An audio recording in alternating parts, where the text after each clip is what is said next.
Now, as most of you will be familiar, the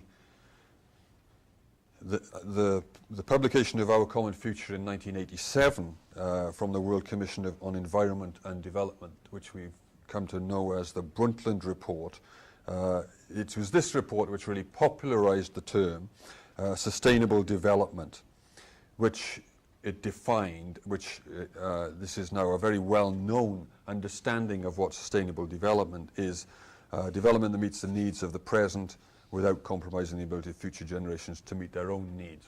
Now that's a much quoted definition. It's very brief and it's very vague, and from it there have arisen literally hundreds, if not thousands, of principles of sustainable development, which are tailored to all sorts of interests, industries, and views. And the term sustainability and sustainable development, particularly over just the last few years, is used and overused and being used to mean virtually anything. But in general terms, I think it can be understood as a type of development that takes into consideration these three interrelated areas. And they're interrelated, interdependent, and they must be dealt with in a simultaneous way.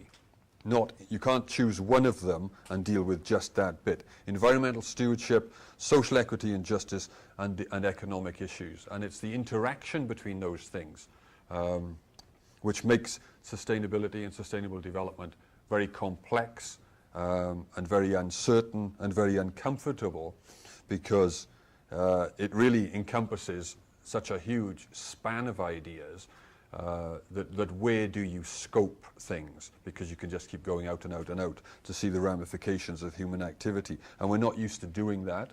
We're not used to doing that in our industries, in our professions, in our disciplines, or in our universities. But in many ways, I think it can be argued, and I will argue here, that the statement of these three principal concerns of sustainability is our current way, our contemporary way, in a secularized society, of repeating age-old wisdom teachings that have been expressed down the centuries in the form of mythology and through our sacred literature. We've always had and will always have myths, because it's through this metaphorical language of myth that a culture is able to express its deepest concerns. And sustainability can be seen as our modern myth, which has emerged from an age over the last few hundred years, an age of science, technology, and reason. And like many previous myths that have helped define our understandings of our place in the world, it aspires to an undefinable and, I would say, an unattainable goal. A goal which nevertheless many see as worth striving towards and aiming at, but which forever eludes actually arriving at it and getting there. In addition, it tells us that if we don't listen to this message, and if it goes unheeded, we fail to change our ways, then we will be the cause of our own destruction. So the message is both environmental, which we're all familiar with, and also ethical. It promotes more ethical behavior and improvement in the living conditions of those in need, especially in developing countries. So there's social equity and social justice issues involved, and it encourages conservation and preservation of the natural environment, and asks us to pay attention to the effects and the impacts, and perhaps reduce our energy use, our consumption of resources, our finite resources very often, our production of pollution, and to perhaps moderate our tendencies towards human greed. But sometimes, as in many of these kinds of discussions, its advocates become rather hyperbolic. For example, Gordon and Suzuki have said in their book, "The simple truth is that we are the last generation on Earth that can save the planet."